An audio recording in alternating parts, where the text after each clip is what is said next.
Hey, what's up? So, welcome to my vlog. Samahan niyo ako sa mga routine ko ngayong araw. So, ngayong unang-una pupunta tayong palengke, kukuha tayo ng chicken breast. And doon kasi talaga pinipili kong kumuha kasi mura kasi sa supermarket. Okay, then after that, ito tayong sa pinatap. Okay, let's G, sama kayo.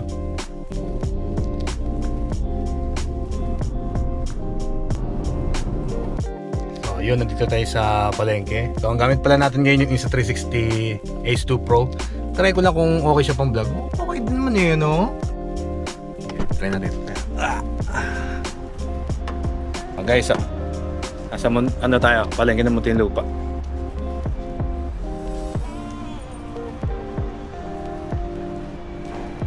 Hi. 5 kg. Magkano na ngayon? Ganun pa rin? 25. Okay lang, sige. 1-4. Gcash ko na lang. Same number.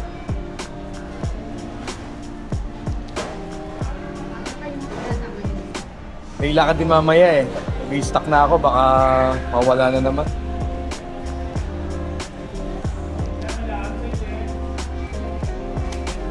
One, four, thank you.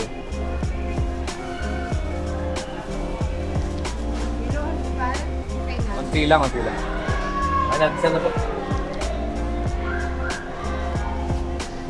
Tumawag sa akin si tatay eh. Sabi ko, buti na lang nakahabol.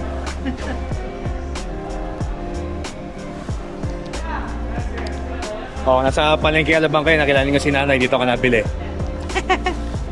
Sama ko sa vlog ko.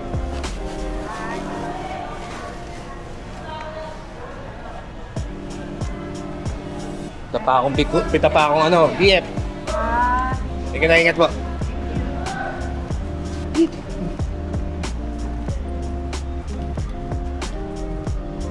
Actually, nung nalaman ko mas okay ang mga stock dito sa mura ang stock sa mga palengke, mas masarap siyang bumili. So, kumbaga, doon ko nalaman na kasi I'm a fan of sa mga supermarket. Kala ko kasi fresh. Pero syempre nakausap ko na sila ate. Sabi nila, same lang din naman din daw yun. Branding lang naman din daw ang nangyayari. So, dito tayo sa may direct sale para at least mas nakakamura tayo, di ba? So, dun tayo sa magiging wise tayo in a way. Alam niyo naman ang bodybuilding. Napakamahal na, isa sa pinakamahal na bisyo to. So, pag pinasok nyo to dapat hindi lang kayo physical, mentally ready. Dapat pati pera nyo ready dito. Okay? So, yun. Next stop naman natin ngayon, Supplement Hub. So, kukuha tayo ng stock again. So, thank you so much again for Supplement Hub. Sa mga opportunities na ganito.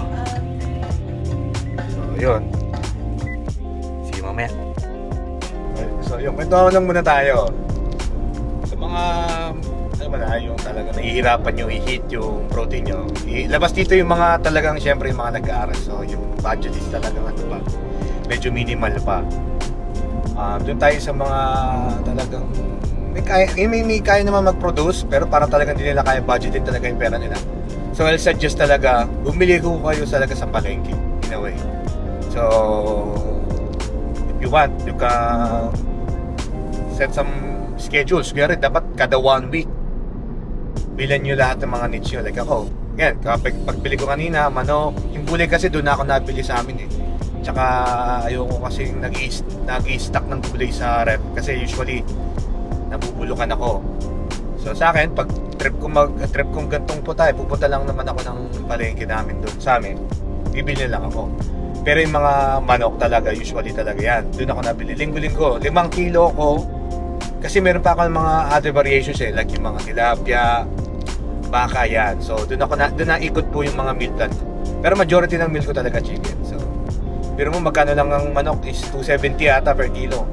So sa 5 kilo magkano kayo na lang mag-compute, di ba? Laki ng tinipid ko. So 1,000 lang ako ng mga 1.5 lang ako. Pinaka-max na isang manok yun. So ay kanina binayad ko lang is 1.4. 1.5 na rin pala almost. So yun lang ako kada linggo. So gumagastos lang ako ng 6K sa meat chicken sa isang buwan. So, di ba? So, you can maximize your gains basta marunong na kayo mag-budget. Okay? So, hindi laging dahilan yung hindi, wala naman. Pero syempre, given naman din yung iba, mga nag-aaral, talagang wala pang sustain yan. Or, as of now, talaga kung ano meron, sabi ko, ano itong bahay, okay lang yan, walang problema dyan. I-accept yung muna kasi I've been there.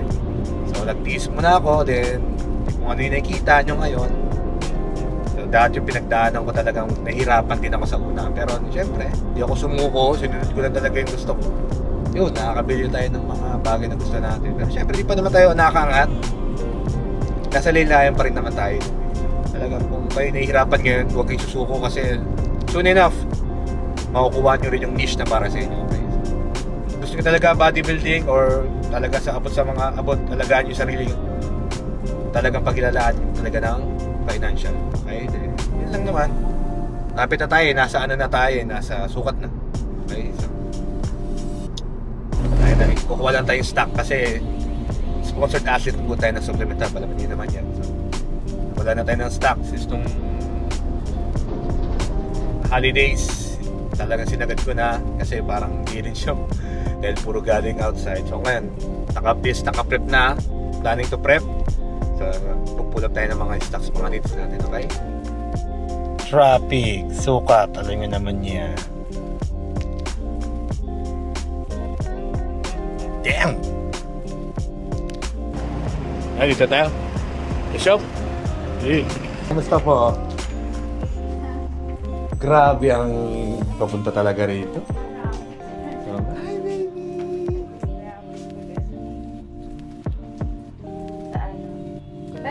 Bali, mag-send po ako nung ano.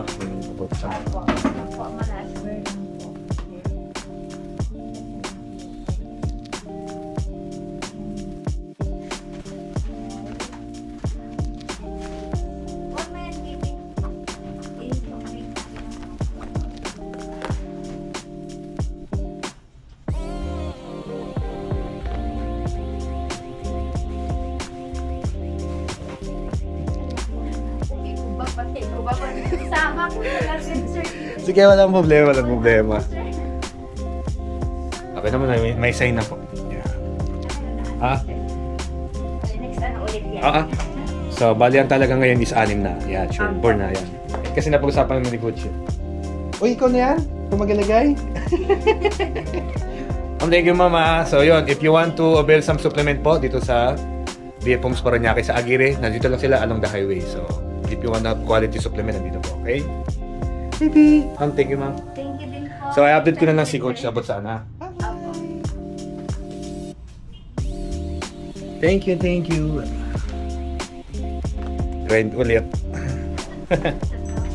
Traffic pa. Amat po. Thank you po.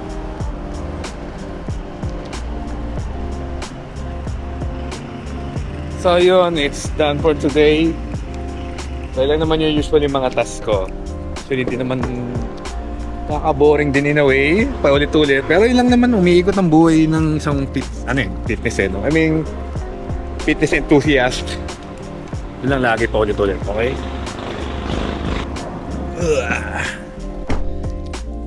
Sabak na naman tayo sa traffic. Again, alamin naman ang sukat. Paranaque. Pero okay lang naman yan. Part talaga. GP na yun eh. Di ba? Talaga naman ganun ng sukat eh. Okay lang, di ba? At least sumubok tayo pumunta. Charot! Ayun, that's it for today guys. So, yun naman yung usually yung routine ko. Kasi parang nakaka-bore kasi repetitive naman din siya. Pero, inat yun lang para at least makatulong sa inyo. Lalo na yung sa palengke. Para mas makamura kayo. Okay? So, see you again sa next vlog. Try pa natin mag-document ng ating mga pamumuhay. Okay? So, ingat sa iyo lahat and God bless. So, see you. Thank you, Gigi.